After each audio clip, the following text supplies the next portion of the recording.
시청자 여러분 안녕하십니까. 한 주간의 이슈를 토론으로 풀어보는 뉴스와이드 플러스입니다. 윤석열 대통령이 취임 이후 두 번째로 국정브리핑을 했습니다. 이어서 기자회견까지 이어졌는데 여야의 평가는 극명하게 엇갈리고 있습니다. 국회에서는 개원 이후 처음으로 여야가 합의한 민생 법안들이 통과됐습니다. 이런 가운데 6개월 넘게 이어져 온 의료 공백은 대통령실과 정부의 강경 입장 속에 사실상 시한폭탄 위기에 놓이면서 국민들의 불안이 극에 달하고 있습니다. 오늘은 조기동 정치컨설팅 민 전략실장, 공진성 조선대 교수와 함께합니다. 두 분 안녕하십니까? 네, 안녕하십니까? 윤석열 대통령이 오늘 국정 브리핑을 가졌습니다. 지난 6월 포항 유전 관련된 브리핑 이후에 두 번째입니다. 브리핑 주요 내용 어떤 이야기 했는지 영상으로 정리했습니다.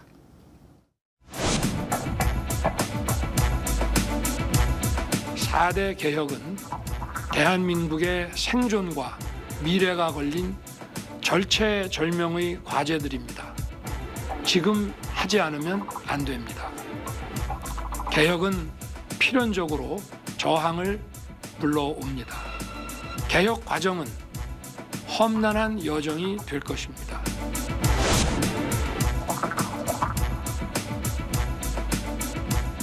민생을 살리고 국민과 직접 소통하기 위한 윤 대통령의 적극적인 의지가 반영된 브리핑으로 정부와 함께 4+1 개혁 완수를 위해 최선을 다하겠습니다. 최악의 경제난으로 민생이 신음하고 있는데 대통령은 경제 활력이 살아나고 있다고 염장을 질렀습니다. 대통령 혼자 다른 나라에 사는 것 같은 착각마저 듭니다. 오늘 대통령이 보여준 현실 인식은 제2의 대파 사건이라 해도 과언이 아닙니다. 시간이 지났어도 윤 대통령은 대파에서 한 발자국도 벗어나지 못했습니다. 네, 당초 연금, 의료, 교육, 노동, 그리고 저출생까지 4+1 국정 브리핑이 예고됐던 상황이었죠. 대통령의 오늘 브리핑 내용 길다면 길고 짧다면 짧은 시간이었는데요. 두 분 어떻게 보셨는지 궁금합니다. 교수님 어떻게 보셨습니까?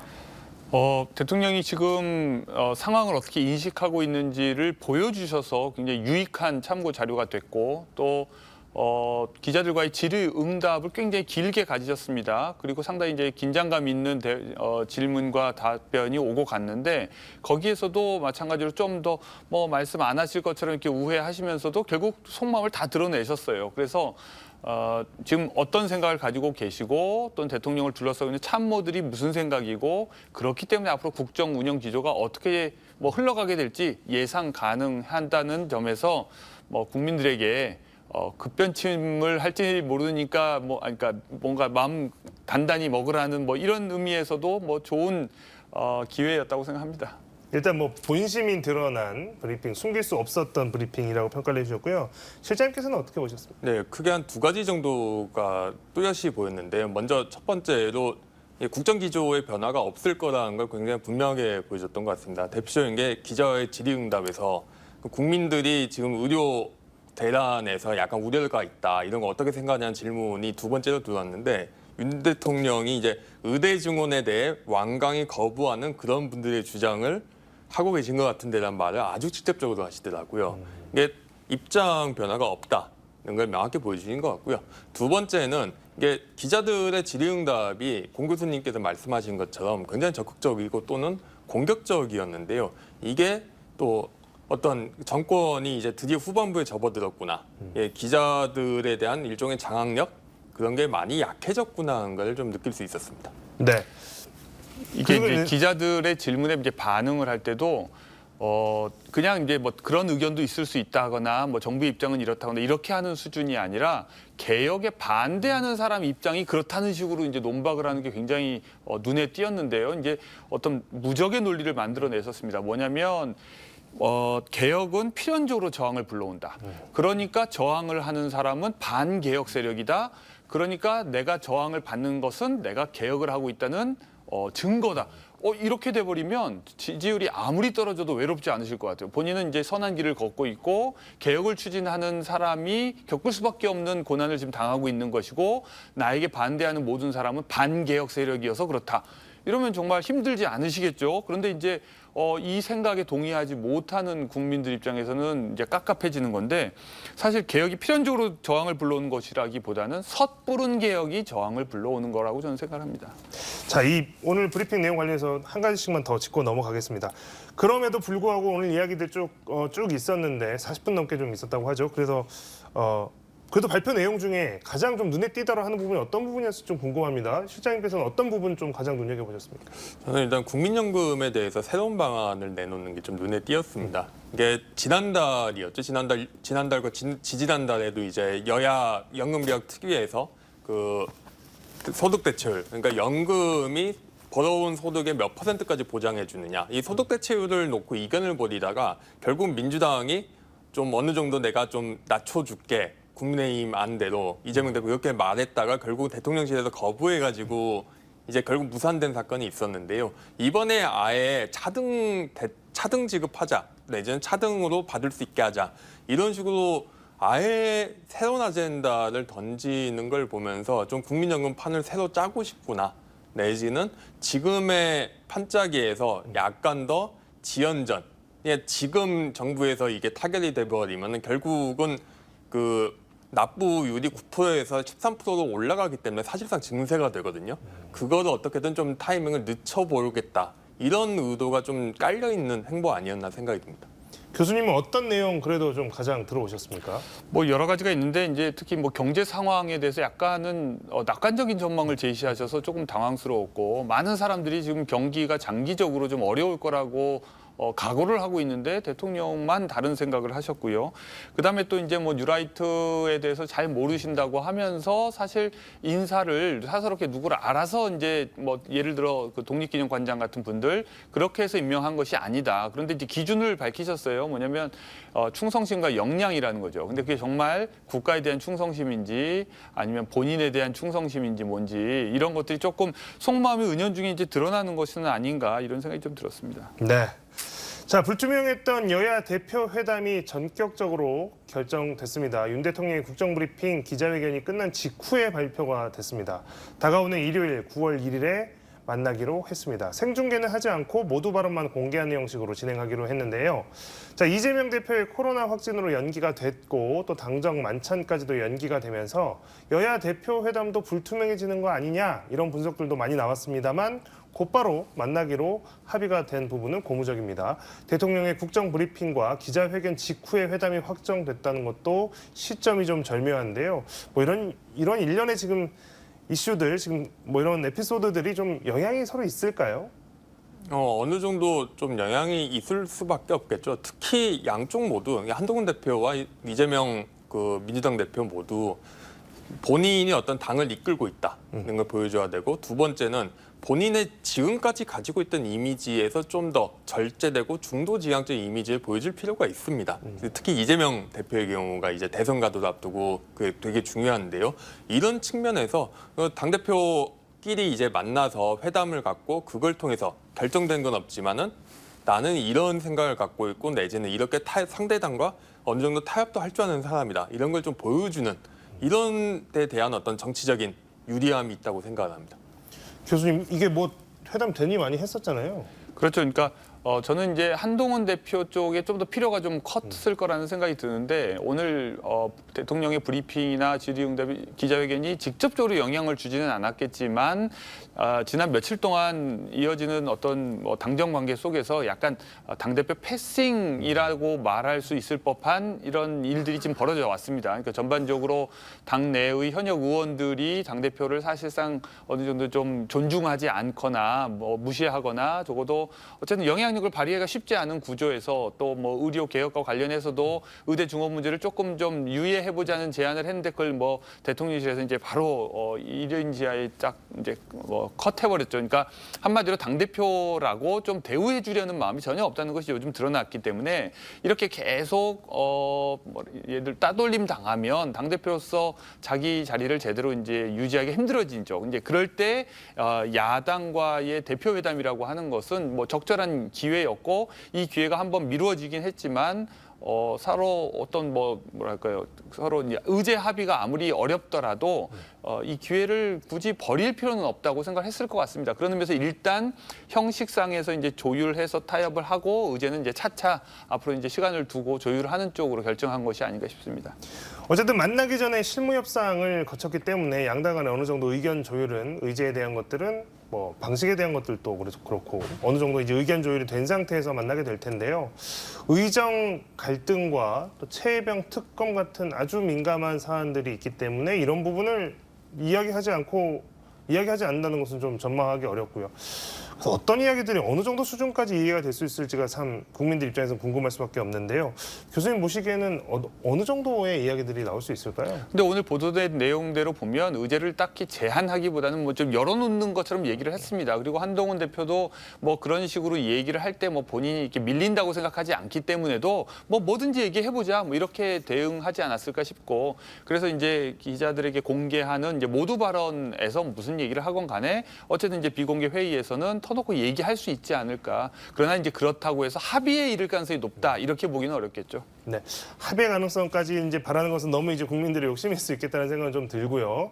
22대 첫 정기국회 직전에 열리는 또 대표 회담이기 때문에 회담에서 어떤 이야기들이 그래도 어느 정도의 수준에서, 그러니까 어느 정도 허심탄회하게 이야기할 수 있는지에 따라서 앞으로 뭐 법안 처리하는 문제라거나 아니면 이제 그 정기국회 분위기에도 좀 영향을 끼칠 수 있을 것 같습니다. 예, 지금 대표적인 현안들 이게 의정 갈등이 대표적인데 이런 것들이 논의되느냐 마느냐가 굉장히 좀 중요한 걸 텐데요. 근데 양쪽 모두 이해관계가 꽤 틀리기 때문에 사실 쉽지는 않을 겁니다. 대표적인 게 의정 갈등인데 민주당의 경우 이해식 비서실장이 그 의료 개혁 문제, 의료 대란 문제를 반드시 논해야 된다 이런 말을 했고 반대로 국민의힘 박정아 비서실장은 이게 입법이나 뭐 국회 권한을 해결할 수 있는 문제가 아니기 때문에 그 대표회담에서 논의하는 부적절하다. 벌써 이런 워딩들을 하고 있거든요. 이 이야기는 이게 이재명 대표 쪽에서는 결국은 윤석열 대통령 내지는 대통령실의 어떤 정부의 문제를 끌고 오고 싶은 거고 내지는 그걸 가지고 윤한 갈등을 좀 더 부추기고 싶은 정무적인 계산이 있는 반면에 한동훈 당대표의 경우는 그런 이슈들 본인이 해결할 수 없는 이슈들이잖아요. 그런 이슈들을 어떻게든 피하고 싶어하는 양쪽의 이해관계가 극명히 갈린다고 할 수 있겠습니다. 그렇기 때문에 되게 민감한 사안들을 집어넣느냐 마느냐가 이번 당대표 회담 아젠다 설정에서 어떤 이후 전국을 보는 하나의 어떤 시금석 내지는 그런 힌트가 될 수 있을 것 같습니다. 자, 어떤 이야기들이 나올지 저희도 눈여겨 지켜보도록 하겠습니다. 국회 분위기가 좀 달라졌다라는 말들이 나오고 있습니다. 어제였죠. 여야가 합의한 법안 28건이 통과됐습니다. 22대 국회 개원 이후에 첫 여야 합의로 민생 법안 처리의 뜻을 모은 결과입니다. 그중에서도 전세사기 특별법 개정안이나 양육 의무를 이행하지 않는 친부모의 상속권을 제한하는 이른바 구하라법, 그리고 진료지원 간호사의 의료 행위를 법제화한 간호법도 국회 문턱을 넘었습니다. 개원 석 달 만에 여야가 첫 협치의 성과를 냈다라는 이야기들 또 평가들이 있는데요. 자, 이 논의의 과정들 그리고 국회 통과하는 과정들 좀 어떻게 지켜보셨는지 궁금합니다. 교수님은 어떻게 보셨습니까? 그런데 이제 이런 게 분위기가 달라진 것이라기보다는 분위기를 깨지 않는 의제였기 때문에 그것이 이제 통과될 수 있었다는 생각이 듭니다. 그러니까 어떤 다른 법안이더라도 이제 대통령의 심기를 거스리거나 뭔가 분위기를 깨는 그런 의제가 되면 다시 또 이제 급냉각되는 거죠. 그런 의미에서 이제 앞으로도 계속 이런 것들이 반복될 것 같습니다. 이른바 쟁점 법안들과 관련해서 첨예하게 다툴 것이고, 그리고 그러니까 결국 그 모든 것에 이제 최종 결정권자는 대통령이죠. 대통령이 거부권을 행사할 법안이냐 아니냐, 대통령이 받아들일 수 있는 법안이냐 아니냐가 모든 것의 기준이 되기 때문에 그 대통령이 굳이 뭐 거부권 행사할 생각이 없는 법안. 그것이 이제 비쟁점 법안이고 그것은 뭐 약간의 이제 뭐 논의를 거쳐서 앞으로도 계속 이제 주기적으로 이렇게 마치 여야가 합의해서 뭔가 일을 하는 것과 같은 방식으로 처리가 될 것 같습니다. 자, 어쨌든 이 28건 통과되는 걸 보면서 어떤 생각하시는지 궁금합니다, 실장님. 네, 일단 양쪽 모두 다 이제 지금은 대치 국면에서 부담을 느끼는 거고 양쪽 다 이제 정치적인 비용이 굉장히 걱정되는 거죠.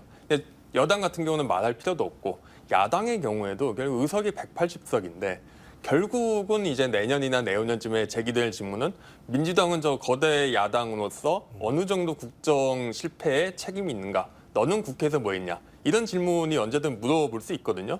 그렇다면 결국은 어느 정도 정부와의 각을 세워야 되는 이슈가 아닌 민생 이슈에서는 타협하는 모습을 보이는 게 더 나은 선택지였을 겁니다. 네. 자, 여야는 정기국회 일정도 합의했습니다. 다음 주 월요일인 9월 2일 정기국회가 열리고 개원 2달 만에 개원식도 드디어 함께 하기로 했습니다. 자, 그렇지만 좀 전에 이제 교수님 말씀해 주셨던 것처럼 이 쟁점 법안에 대한 부분들로 이야기가 넘어가게 되면 뭔가 좀 협치의 싹을 보였다고 할까? 이제 이런 것들이 계속 유지될 수 있을지에 대해서는 여전히 불투명한 상황인데요. 여야가 지금 국회에서 지금 논의를 하고 있는 것들이 굉장히 많이 있죠. 방송사법, 노란봉투법, 25만 원 지원법 뭐 이런 것들 아주 첨예하게 대립하고 있는 쟁점 법안들이 있습니다. 다음 달 26일 본회의에서 처리가 될 예정이고 본회의 처리를 앞두고 논의는 어쨌든 계속 이어가기로 했습니다만 들끓는 여론에 밀린 숙제하듯 법안을 처리를 하는 감도 있습니다. 쟁점 사안에 대해서 이제 논의도 하고 해법도 찾아가야 하는데 지금까지 쭉 지켜본 국민들 입장에서는 이거 평행선이 아닌 다른 대안, 다른 답이 나올 수 있을까라는 우려가 더 큰 건 사실입니다. 앞으로 논의되는 과정에서 변수라고 하는 게 발생할 수가 있을까요? 발생할 수 있다면 그런 변수는 뭐가 될 수 있을까요? 실장님 어떻게 생각하십니까? 결국은 이 사건의 문제는 지금의 국면의 핵심은 윤석열 대통령의 낮은 지지율. 이 가장 핵심일 거고요. 낮은 지지율이 계속된다면 내지는 낮은 지지율 하에서 여당에서의 당정 관계가 지금에 계속된다면 사실 변화할 여지는 아마 없을 거라고 생각합니다. 결국은 민감한 법안을 민주당이 통과시키고 이걸 다시 윤석열 대통령이 거부하는 그런 국면이 계속 이어질 가능성이 높다고 봅니다. 교수님께서도 변수는 없을 거다라고 생각하십니까? 이제 변수라고 하는 것이 상황 변화인데요. 그러니까 이제 말씀하신 것처럼 지금 이제 모든 개혁에 이제 뭐 저항이 필연적으로 따른다고 생각을 하시기 때문에 지지율이 아무리 낮아져도 본인이 확신을 가지고서 이건 뭐 나쁜 법이다. 그럼 무조건 이제 거부를 하시겠죠. 그런데 이제 대표적으로 간호사법 같은 경우가 이번에 이제 통과가 됐는데 그건 이제 전에는 대통령께서 거부를 하셨던 법안이라면 아니면 여당에서 이제 어쨌든 부결을 시켰던 법안이죠. 그러니까 이제 이런 건데 지금 이제 의정 갈등이 지속되고 의사들이 이제 병원으로 복귀하지 않는 이런 사태가 지속되다 보니까 불가피하게 그것이 필요해지는 상황, 이런 상황이 생기는 경우에는 법안 처리가 가능할 수도 있을 것 같습니다. 이제 또 다른 이제 변수라고 하면 결국 이것이 꼭 이제 야당이 노리는 여당 분열 작전인 것만은 아닌 게 한동훈 대표도 본인의 정치적인 입지를 조금이라도 넓히기 위해서는 다른 목소리를 낼 수밖에 없거든요. 그러니까 오늘도 이제 이 국민의힘 여당 의원 연찬회의가 있었다고 하는데 여기에서도 뭔가 이제 당에서 딴소리가 나오니까 바로 뭔가 교육 자료 같은 것을 배포해서 니들 다 숙제하고 와라 막 그리고 이제 강의시키고 이런 식으로 계속 이 당의 가장 높은 사람은 이제 대통령 나다. 그리고 이제 이 당에 소속된 모든 이제 당직자들 뭐 국회의원들은 뭐 일사불란하게 이제 상명하복해야 된다는 식의 생각을 가지고 계시기 때문에도 뭔가 이제 상황 변화가 이제 뭔가 크게 생겨야 되거나 아니면 이제 한동훈 대표가 본인이 계속해서 이렇게 지시받는 상명하복 관계에 있지 않겠다고 결심하는 순간 약간의 이제 변화가 생기겠죠. 결심의 순간, 근데 그 순간이 어떤 상황에서 어느 타이밍에 나올지 저도 몹시 궁금합니다. 자, 국회 분위기가 어떻게 이어질지는 계속해서 지켜봐야 할 것 같습니다. 여야의 화해 무드 속에서 지금 잠시이긴 하지만 윤석열 대통령과 한동훈 국민의힘의 대표의 대립이 당정 갈등으로 또 격화할 조짐을 보이고 있습니다. 일부에서는 뭐 이미 갈등이 또 한 차례 일어났다라고 단정적으로 이야기하고 있기도 한데요. 이것과 관련해서 영상으로 저희가 간단하게 정리해봤습니다.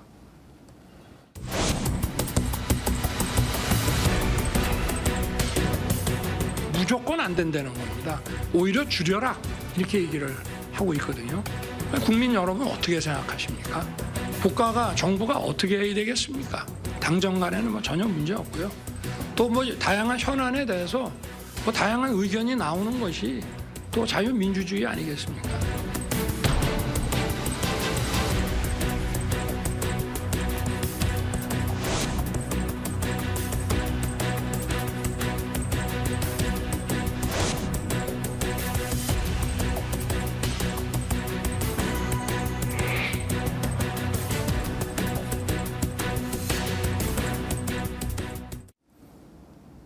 오늘 국정브리핑 보신 분들은 아시겠지만 그 일각에서 나오는 윤한 대립이라거나 당정 갈등이라거나 뭐 이제 이런 부분에 대해서 윤석열 대통령 아주 짧지만 명확하게 이야기했습니다.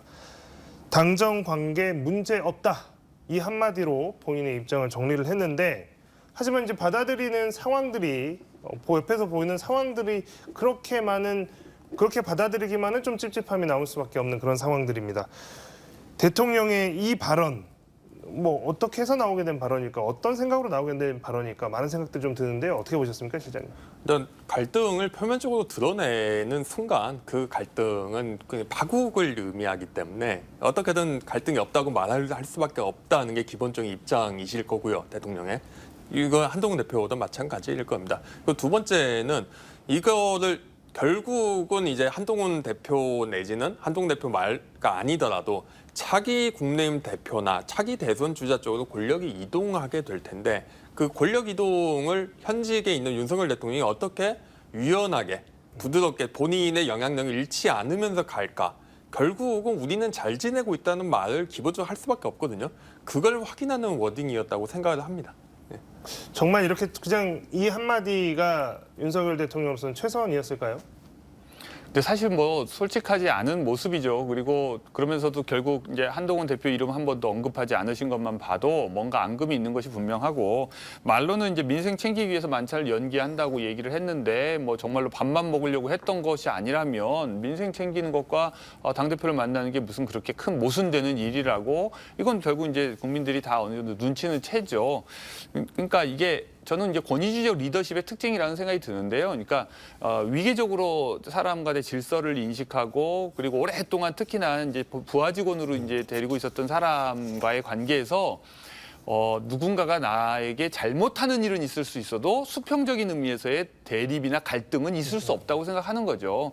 그런 의미에서 이제 부자 간의 갈등, 말이 안 된다. 자식이 건방지게 부모한테 대드는 건 있을 수 있어도 갈등이라는 표현 쓸 수 없다. 이런 인식이 오히려 드러나는 것이 아닌가 싶습니다. 권위주의적인 리더십에서 봤을 때 뭐 갈등이라고 하는 것 자체를 인정하는 것조차 어려울 수 있겠다라는 분석이셨고요. 자, 한 대표의 의대 증원 2020년 이후에 발언이 나오면서 지금 다시 윤한 대립 갈등 뭐 이제 이런 표현들이 다시 나오기 시작했습니다. 이 제안을 대통령실이 곧장 거부했습니다. 원래 내일로 예정됐던 당정 만찬이 있었는데요. 이 일정도 연기가 됐죠. 사실상 대통령실의 일방적인 취소 통보로 보는 시각이 굉장히 많습니다. 그리고 나서 바로 이제 등장하는 것이 당대표 패싱에 대한 이야기들. 그 워크숍 이런 데서도 대통령실, 정부가 가지고 있는 의대 증원 방침에 대해서 의원들 보고 숙지해 오라고 했다거나 그것 관련된 교육 프로그램을 갑자기 일정 중에 잡는다거나 이런 거 지금 한동훈 대표 입장에서 굉장히 좀 약간이 아니라 굉장히 불쾌할 수 있을 것 같은데요. 자, 실장님 이제 이런 상황들 일방적인 대통령실의 주도로 당의 모습이 여전히 흔들리고 있다 이렇게 봐도 될까요? 뭐 일단은 본인이 주도하고 싶으니까 그렇게 하는 거겠죠. 하지만은 과연 그게 될까? 그러니까 상황 인식이나 의도하고 실제로 벌어지는 일은 그냥 틀릴 수밖에 없기 때문에 그 의도대로 갈지는 되게 좀 회의적이고요. 실제로 한동훈 대표는 말을 안 하지만은 신지호 전략기획부총장이 최근에 한 종합편성 채널에서 하는 유튜브 방송에 나와가지고 윤석열 대통령이나 대통령실에 대해서 달라 수준의 상황 인식을 보여주고 있다고 며칠 전에 직격탄을 날렸거든요. 이게 사실은 한동훈 당대표 내지는 국민의힘에서 이제 새로 떠오르고 있는 한동계의 어떤 그냥 분명한 노선일 거고 이 부분에 대해서는 대통령실도 알고 있을 겁니다. 그렇기 때문에 이 갈등을 어떻게 파국으로 치닫지 않게 관리하는 게 중요한 과제가 될 텐데 지금 상황에서 그 관리 능력을 지금 시험받고 있는 거라고 할 수 있겠습니다. 근데 엊그저께 이제 기사를 보니까 이제 이상돈 전 의원도 그런 말씀을 하셨더라고요. 언론 인터뷰에서 한동훈 대표가 한 칼에 당한 거다. 그러니까 아무것도 하지 못하고 그냥 당한 거다라고 했는데 이런 분석에 대해서도 동의하는 여론이 좀 많은 것 같습니다. 실제로 만찬 통보라고 하는 것도 이제 일방적인 이제 통보였을 것이고 이런 상황에서 보다 보니까 당대표 패싱이라는 이야기 아까 말씀해 주셨던 것처럼 그런 얘기가 더 나올 수밖에 없는데요. 이런 상황에서 그러면 한동훈 대표가 할 수 있는 지금 당장 보일 수 있는 반응이라는 게 많지는 않을 것 같습니다. 지금 한동훈 대표에게 이제 중요한 게 시간을 잘 관리하는 건데 이제 문제는 시간이 이중적으로 작용한다는 겁니다. 하나는 이제 지금 당장 들이받기에는 시기적으로 적절하지도 않고 자기를 지지하는 우군이 충분히 많은 것도 아닙니다. 그러니까 당원들과 지지자들의 뭐 일단 일반적인 지지는 있지만 구체적으로 보이는 의회 내의 다수 의원들이라든지 뭐 이런 이제 이 지지가 좀 부족한 것이죠. 그렇기 때문에 시간을 두고 은밀하게 뭔가 우호적인 세력들을 이제 규합해야 될 필요가 있습니다. 그렇기 위해서 이제 시간이 필요한 거죠. 그런데 이제 그러면서 너무 이제 존재감 없이 시간을 마냥 흘려 보내면 그러다가 이제 기대감이 꺾이는 겁니다. 그러면 지금 이제 한동훈 대표 벌써부터 이러다가 뭐 대선 후보 되겠나 또는 뭐 여론조사 결과 계속 나오면서 뭐 이재명 대표하고 뭐 2배 차이가 나는데 이제 이러면 진영 내에서 이제 기대감이 꺾이면 이제 대안을 모색하게 되는 이제 2단계로 넘어가지 않도록 하면서 힘을 모으는 것 이게 이제 굉장히 그 모순적인 과제이기 때문에 어려운 숙제를 지금 떠안았다고 생각합니다. 네, 그 공 교수님 말씀이 이게 되게 동의를 하게 되고요. 한 대표가 그런 딜레마의 상황에서 되게 좀 청와대 내지는 윤석열 대통령실과의 대립 관계를 빨리 만들었다고 생각을 합니다. 뭐 7월 당대표 경선에서 최혜병 특검 해야 된다. 뭐 이런 안을 먼저 내놓고 뒤에도 뭐 김경수 전 경남도지사 사면 이야기를 하고 너무 일찍 대통령실과의 긴장 관계 내지는 갈등 관계가 수면 위로 올라오지 않았나. 이게 지금 한동훈 대표가 지금 맞닥뜨리고 있는 가장 큰 리스크겠죠. 네. 자, 그런데 지금 이제 오늘 국정 브리핑을 통해서 또 한 번 드러나긴 했습니다만 지금 이게 이제 그 여당과 야당의 인식 차이의 느낌이 아니고 대통령실과 여당 지도부 간의 인식 차이도 굉장히 크다라고 생각이 들 수밖에 없었던 게 의대 증원 유예를 한동훈 대표가 제안을 했을 때 곧바로 대통령실이 거부를 했는데 그 상황에 대해서 어제 한동훈 대표가 응급실은 붕괴 직전이다. 그러니 대책을 제시해달라고 역제안을 하기도 했습니다. 그러니까 지금 이 의료 상황에 대해서 대통령실과 여당 지도부가 보는 상황 자체의 인식이 너무나도 다르다는 건데 아까 말씀하셨던 것처럼 한동훈 대표 입장에서는 대통령실과의 관계도 잘 설정을 해야 하지만 본인의 목소리나 여론의 목소리를 또 본인이 좀 대표성을 갖고 이야기할 필요도 있을 텐데요. 이런 것들 지금 자꾸 잦아지다 보면 언젠가는 이 갈등이 불거질 수밖에 없을 것 같은데 그 시기가 그렇게 오래 걸리지 않을 것 같다는 생각도 듭니다. 그런데 이제 대통령 입장에서도 말하자면 본인의 뜻을 따르지 않는 당대표를 조기에 진압하는 것이 과연 본인에게 유리할까 뭐 이런 고민들은 있을 것 같습니다. 그러니까 이제 너무 갈등이 불거지지 않는 수준에서 무시하면서 좀 시간을 뭐 여유 있게 좀 끌고 가려는 생각도 있을 텐데 한동훈 대표로서는 일단 뭐 아까 이제 뭐 조 실장님이 말씀하신 것처럼 일단 이제 표면적으로 긴장을 드러내버렸기 때문에 이제 와서 갑자기 복종하는 모습을 보일 수도 없고 그렇다면 뭔가 대안적인 그러니까 이 정부가 인기가 없는 것은 뭐 주지의 사실인데 이 후계자가 되느냐 아니면 이제 옛날 이제 MB와 박근혜의 관계처럼 약간 여당 내의 야당 역할로 거듭날 것이냐 이제 이 과제죠. 그런 의미에서 본인은 이제 쉽게 진압되지 않을 빌미를 주지 않도록 조심하면서 그러나 대안적인 컬러를 계속 구축하려고 조심스럽게 노력할 거라고 생각합니다. 네. 자, 의정 갈등이 장기화되고 있는데 이 의정 갈등에 대한 스탠스가 이 바라보는 입장의 차이가 윤한 갈등으로 번질 수 있는 하나의 지금 시작점이 될 수 있다. 이제 이런 지적들도 나오고 있습니다. 민심의 위기감이 폭발하고 있다라고 한동훈 대표는 분명하게 느끼고 있는 것 같습니다. 그렇기 때문에 대통령실과 껄끄러울 수도 있음에도 불구하고 증원 유예 이야기도 했었고 그다음에 응급실 대책을 내놔달라는 역제안도 했었겠죠. 자, 때문에 여당 안에서도 정부 입장과 다른 목소리들이 이제 좀 나오기 시작하는 것 아니냐. 그리고 실제로 지도부를 중심으로 한동훈 대표의 말에 좀 동조하는 듯한 의견들도 나오고 있습니다. 여전히 그렇지 않은 의견들도 많지만 여당의 분위기는 이 의정 갈등의 문제를 다뤄나가는 과정에서 당정이 다뤄나가는 과정에서 여당의 분위기가 좀 내부적으로 바뀔 가능성은 어느 정도라고 보십니까? 그러니까 이거는 결국은 이 사안이 어느 정도의 차기 선거에 영향을 줄 거냐는 이야기를 생각해 봐야 된다고 생각을 합니다. 결국 이게 의료 문제가 단순하게 어떤 먹고 살게 뭐 병원의 문제 내지 의사의 문제가 아니라 한국 사회가 갖고 있던 기본적인 사회계약의 문제, 그러니까 건강보험 제도의 문제인 거잖아요. 꽤 값싸고 꽤 질 좋은 의료 시스템을 유지될 수 있는가, 지금의 위기 상황에서 이 부분에서 이걸 망쳤다는 인식이 국민의힘이 여기에 대한 주범이라는 인식이 드는 순간 차기 선거는 되게 어려운 짐을 잔뜩 껴안게 되겠죠. 그렇기 때문에 이게 장기화되고 출구 전략을 찾지 못할수록 국민의힘 내부에서는 이래서는 안 되는 거 아니냐 이런 여론이 더 힘을 받을 것 같습니다. 여당의 분위기는 이 의료 대란 문제를 통해서 이게 모멘텀이 돼서 여당 내에 어떤 반전의 기류가 생길 수 있다고 보십니까? 근데 아직은 좀 시간이 좀 걸릴 것 같습니다. 그러니까 이게 이 단임제 대통령에 비해서는 어쨌든 선거를 치러야 하는 국회의원들이나 또는 곧 2년 뒤에 이제 지방선거를 치러야 하는 이제 지역의 정치인들은 훨씬 더 이 불만을 좀 민감하게 느끼겠죠. 그리고 이제 나이가 많은 연로한 부모님을 모시고 계시거나 뭐 본인이 고령자거나 그러면 의료 서비스가 달라졌다는 거는 뭐 가장 먼저 피부로 느낄 텐데 그런데 이제 문제는 아까 이제 조 시장님도 말씀하신 것처럼 이것을 실패라고 자인하는 순간 본인이 속한 정당의 선거에서 전망이 좀 어두워지기 때문에 한편으로는 쉽게 자인하지도 못하는 이런 딜레마 상황에 빠져 있는 거죠. 그러니까 가급적이면 이제 대통령의 저 뚝심을 한번 믿어보고도 싶은데, 그러니까 대통령은 뭔가 믿는 게 있으니까 이제 버티시는 것 같고. 근데 이제 주변에서는 다들 이거 이러다간 정말 큰일 난다. 이게 그냥 뭐 한 해 농사 망치는 게 아니라 이것 때문에 한 10년 회복 불가능한 피해가 발생할 거다. 이제 이런 우려가 생겨나는데 이 사이에서 이제 갈팡질팡 딜레마에 빠지는 거죠. 근데 여기서 언제 힘의 균형이 이제 기우는지는 뭐 지켜보는 것밖에는 대안이 없을 것 같습니다.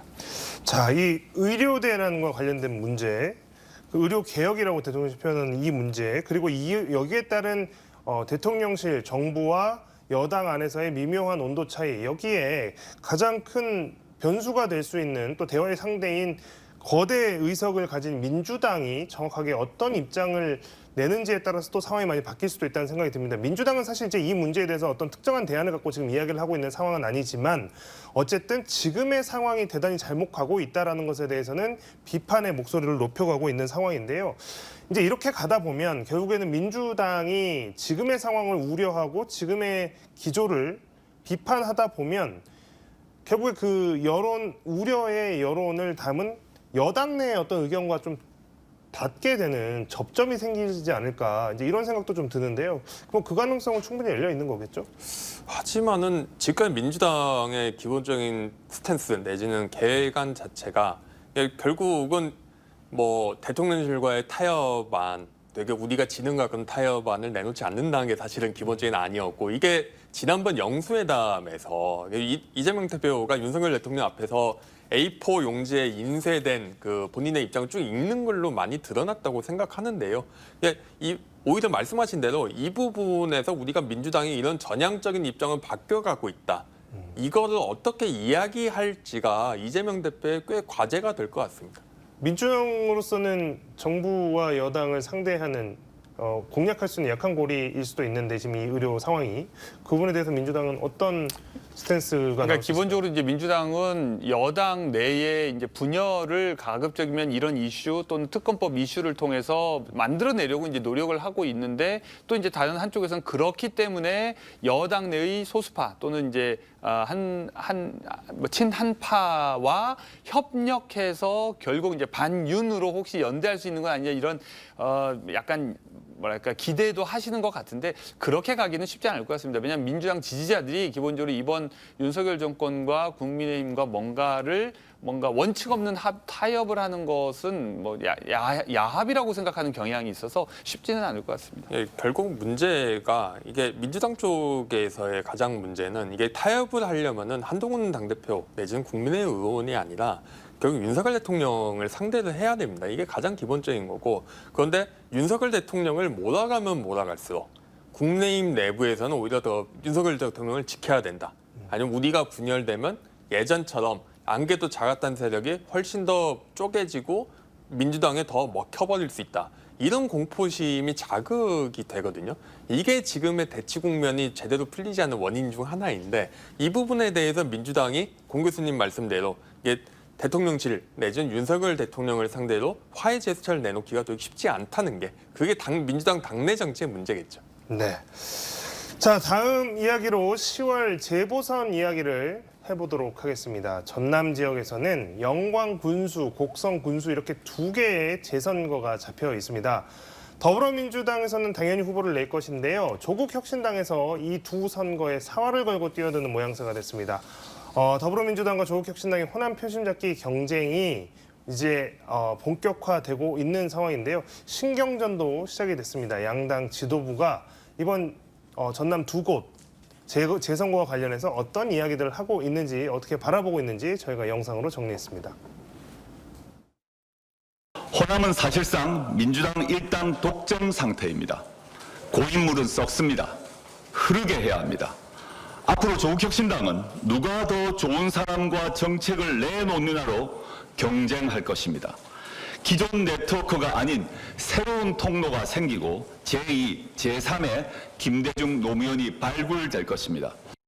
전남 지역은 민주당의 정치적 원천일 뿐만 아니라 이재명 대표의 에너지 고속도로 실현의 최우선 지역이기도 합니다. 혁신과 공정 경쟁이라는 원칙하에 깨끗하고 유능한 후보를 내세우고 또 한편으로는 당 차원의 적극적 정책 지원으로 민주당만이 지역의 발전과 미래를 책임질 유일한 대안임을 확실히 하겠습니다.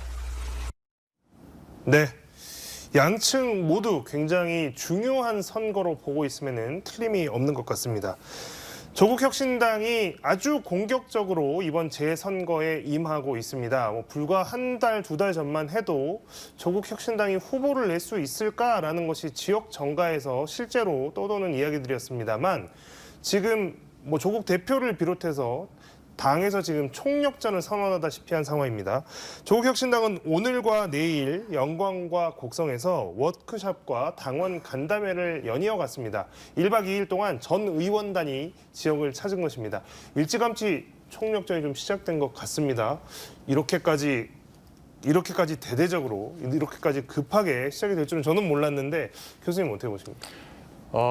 당의 정체성을 확립하려는 강력한 의지 표명이라고도 생각을 합니다. 그러니까 바깥에서 보면 그냥 민주당 이중대 아니냐, 아니면 선거 때의 더 승리를 위해서 그냥 위장 분리 이혼한 거 아니냐, 이제 이런 식의 의심도 할 수 있었는데 그런 것이 아니라 분명히 이제 노선과 지향과 가치 이런 것들이 좀 다르기 때문에 다른 정당을 하는 것이라는 것을 더 한번 확인하는 차원이 하나 있고, 그리고 사실 또 광주 전남에서는 이제 비례대표 기준으로 제1당 위치를 차지했고 그만큼 이제 지지를 얻었는데 후보를 내지 않고 열심히 안 하고 적극적으로 임하지 않으면 그것도 예의가 아니죠. 그런 의미에서 이제 예의를 다하려 하는 이제 조국혁신당과 동시에 체면을 지키려고 하는 민주당의 대결이 치열하게 벌어질 수밖에 없다. 유권자 입장에서는 나쁘지 않습니다. 사실 그렇게 해서 더 좋은 정책으로, 더 좋은 인물로, 또 더 좋은 비전으로 이제 경쟁한다면, 그리고 이것이 이번 보궐선거에서 1회에 그치지 않고 이제 이걸 계기로 해서 앞으로도 호남에서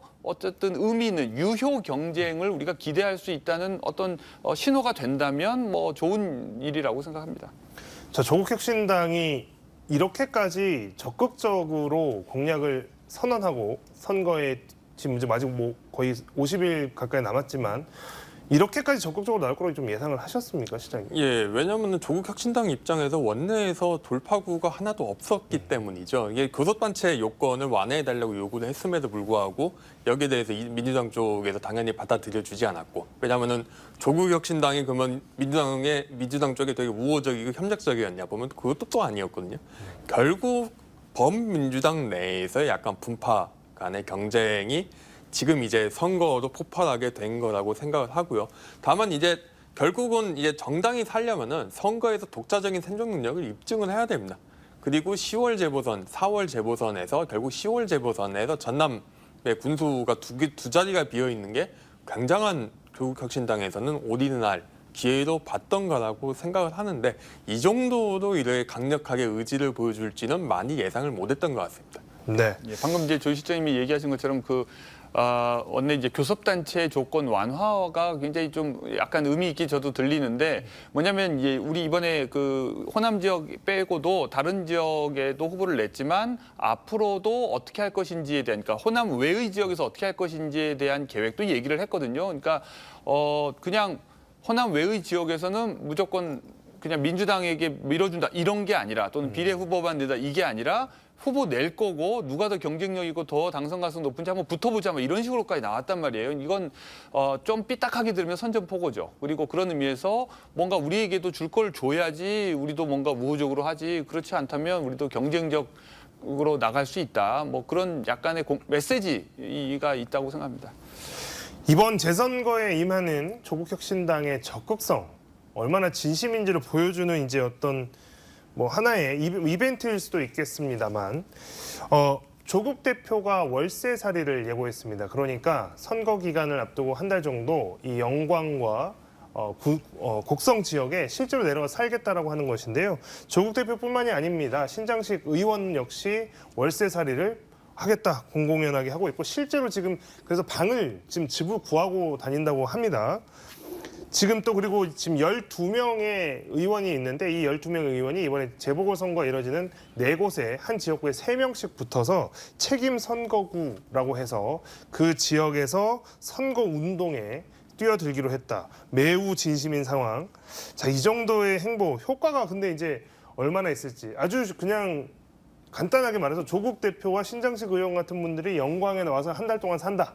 곡성에 와서 한 달 동안 산다. 이런 것들이 실제로 효과가 있을지 아주 단순하게 그런 궁금한 부분도 있습니다. 교수님 어떻게 보십니까? 뭐 내려오지 않을 때보다는 훨씬 효과가 크겠죠. 그런데 이제 여러모로 우리가 현실적으로 판단을 하면 이것이 지방선거인데다가 보궐선거인데다가 전국적 주목을 받기는 쉽지 않은 상황입니다. 그리고 어떤 정치적 의미를 투사하기에는 좀 이제 약하죠. 그런 의미에서 최대한 관심도를 높이기 위해서는 그 방법밖에는 없었을 거라고 하는데 그보다는 좀 뭔가 더 큰 의미를 부여해서 전 국민이 관심을 가질 수 있도록 할 수 있는 방법을 찾아내면 좋지 않을까. 이제 그 중에 하나가 저는 이제 개혁신당의 참전도 필요하다고 생각을 합니다. 그러니까 개혁신당까지 뛰어들게 되면 정말 경쟁이 굉장히 치열해질 것이고 그때 누가 어느 쪽 표를 가져가게 될지 알 수가 없게 되고 기존의 민주당 조직표 외에 이제 본선에서 더 많은 이제 유권자들이 참여하게 될 때 이제 결과를 예측하기 어려워지겠죠. 이제 그러면 훨씬 더 재미있어질 것 같습니다. 네, 실장님께서는 일단 뭐 월세 사려고 표현을 했는데 이제 이런 부분들이 실제로 선거에 얼마나 영향을 끼칠지 그리고 또 선거가 좀 더 많은 관심이나 좀 더 이렇게 좀 더 많은 분들의 참여나 관심 속에 치러지려면 어떤 조건들이 좀 있다면 더 그렇게 될 수 있을까 생각합니다. 네, 공 교수님 말씀대로 이제 선거판을 최대한 키우고 전국 선거화하는 게 어떤 조국혁신당에게는 필요한 전략적인 요건이기 때문에 그래서 조국 당대표가 내려와서 사는 것이고 이제 의원들도 계속 와가지고 약간 순환 근무라고 해야 될까요? 이렇게 근무하면서 선거 유세전을 치르겠다고 이야기를 하는 것인데요. 근데 근본적으로 조국혁신당의 약점은 조국혁신당도 호남 기반이 별로 없습니다. 12명의 의원, 비례대표 의원 중에서 광주 전남 출신이 딱 서왕진 씨 한 명밖에 없거든요. 게다가 조국 당대표도 이게 기억하시는 분은 기억하실 텐데 2015년, 2016년 초에 민주당 내 비문 대 친문 간의 갈등이 굉장히 극심해질 때 조국 대표가 혁신위원으로 해서 비문 세력 탈당에 상당한 좀 기여를 하고 약간 좀 논란이 되는 발언들 좀 하셨어요. 이거를 사실은 이게 전남 지역에 정치적에 관심이 많으신 분들이 기억을 안 하시는 것도 아니라서 과연 저 조국혁신당은 호남의 이해관계를 대변할 수 있는 지역의 이해관계를 대변할 수 있는 정치 세력인가? 내지는 이재명 대표에게 상당한 정치적 리스크가 안겨주는 선거인데 만약에 조국혁신당이 당선되면은 이재명 대신 조국을 나는 선택할 것인가? 여기에 대한 질문에 대해서는 아직 답을 못 하고 있죠. 이 부분이 조국혁신당이 답해야 될 어떤 중요한 문제가 될 거라고 생각합니다. 네. 자, 민주당도 어쨌든 긴장을 매우 많이 하고 있는 것 같습니다. 지난주에 김민석 최고위원 또 한준호 최고위원이 곡성과 영광을 직접 방문했는데요. 이어서 이번 주에도 김 최고위원과 이한주 민주연구원장 그리고 박찬대 원내대표까지 호남을 방문합니다. 지금 영광에서 1박을 하는 조국혁신당의 원내의원단이 이제 내일 오전에 곡성으로 넘어가게 되는데 내일 바로 영광에 박찬대 원내대표 또 김민석 최고위원 이한주 민주연구원장이 영광을 바로 방문합니다. 지켜야 하는 민주당 정말 긴장 많이 한 것 같습니다. 긴장 많이 할 만한 상황인 건 맞는 것 같죠, 교수님? 긴장해야죠. 그리고 과거에 너무 긴장이 없어서 사실 지역민들에 대해서 이제 예의 없었던 경우도 많았고, 그리고 이제 이 지역에서 형식적으로 선거를 통해서 당선된다 하더라도 내용적으로 뭐 돈봉투 선거라든지 조직 선거라든지 뭐 온갖 부정적인 얘기들이 너무 많아서 이 기회에 그냥 단순히 수성만이 문제가 아니라 좀 더 나은 형태로 지역구를 지키는 모습을 보여줘야지 더 덜티한 모습으로 뭐 그렇게 하는 것은 바람직하지 않다고 생각합니다.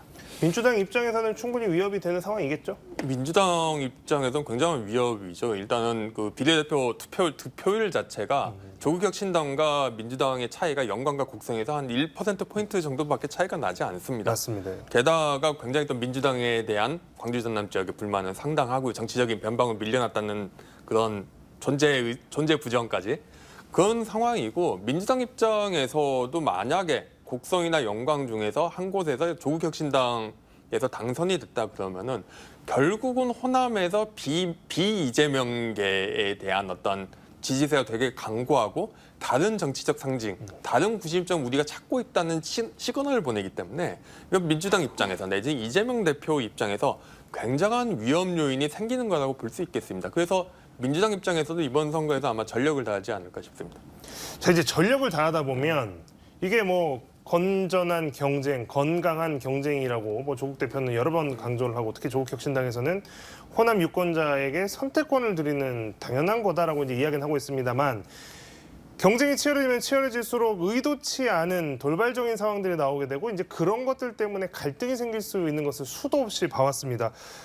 뭐 저희 방송에도 지난주에 이제 그곳은 이제 영광을 지역구로 두고 있는 이계호 의원 같은 경우도 와서 만약에 후보를 내고 여기서 민주당과 경쟁을 하게 된다면 조국혁신당은 그 당의 존재 이유를 부정하는 게 된다라고 굉장히 세게 또 말씀을 하신 바가 있는데요.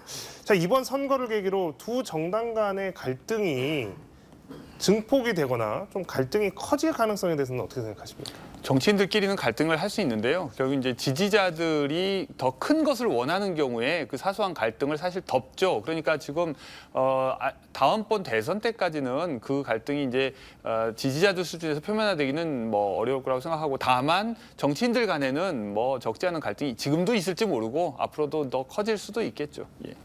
실제로 뭐 그런 가능성, 우려 어떻게 보십니까? 예, 보통 선거 전략에서 그 2위 후보가 쓰는 전략 내지는 저 상대방이 장악하고 있는 지역구에서 쓰는 전략이 상대방이 왜 문제인가 그리고 나는 뭘 잘할 수 있는가 결국 약간 네거티브성 선거 공세죠. 이 정치 공세를 굉장히 거칠게 시작을 할 수밖에 없습니다. 거의 정석인데요, 선거전에서. 그렇기 때문에 조국혁신당이 선거를 강하게 뛰어들수록 특히 조국혁신당의 수뇌부가 선거전에 뛰어들수록 민주당 내부와의 갈등, 어떤 그 양측의 정치인들 간의 갈등은 꽤 깊어질 것 같습니다. 네. 자, 오늘 토론은 여기까지 하도록 하겠습니다. 의료 공백 장기화 속에 추석 연휴를 앞두고 응급 의료 대란 위기감이 커지고 있습니다. 사태 해결에 실마리를 찾지 못하는 정부와 정치권에 대한 비판의 목소리가 큽니다. 한 채에 물러섬 없는 강대강 대립에 환자와 국민들만 지쳐가고 있는 상황. 솔로몬의 재판과 같은 정치권의 해법만이 참사를 막을 수 있습니다. 오늘 뉴스와이드 플러스는 여기서 마칩니다. 시청해주신 여러분 고맙습니다. 두 분 수고하셨습니다.